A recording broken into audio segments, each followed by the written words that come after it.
Calon Gubernur DKI Jakarta Anies Baswedan mengungkap kembali pernyataan calon gubernur petahana, Basuki Cahayapurnama, Ahok, soal masalah banjir di Jakarta.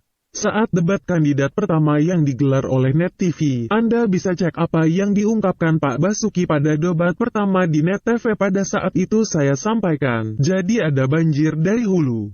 Beliau bilang banjir dari hulu sudah enggak masalah lagi, kata Anies di Masjid Al-Bakri, Kuningan, Jakarta Selatan, Jumat, tanggal 17 Februari tahun 2017. Anies menilai pernyataan Ahok tersebut secara otomatis terpatahkan dengan peristiwa banjir yang menggenangi beberapa wilayah di Jakarta sejak Rabu hingga Kamis kemarin. Bisa dicek itu saat debat di Net TV.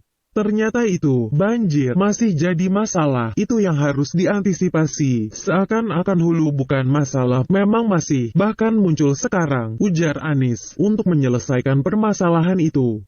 Pasangan Sandiaga Uno menawarkan beberapa solusi, jika ia terpilih sebagai Gubernur DKI Jakarta periode tahun 2017 sampai tahun 2022 pada Pilkada DKI Jakarta putaran kedua. 1. Pengendalian air turun. 2. Penampungan air lewat situ, waduk. 3. Di sananya juga ada proses penyerapan air di daerah hulu, karena di daerah hulu ini mulai bermasalah sejak perkebunan teh dibangun, tutur Anies. Ia melanjutkan pada umumnya air bisa terserap ke dalam tanah, tapi setelah ada perkebunan teh, rumah-rumah dibangun. Dan tanpa ada upaya serius memasukkan air hujan ke dalam tanah sehingga air hujan dialirkan. Kalau air hujan dialirkan horizontal ke sungai, ya nanti yang hilir akan terima kiriman.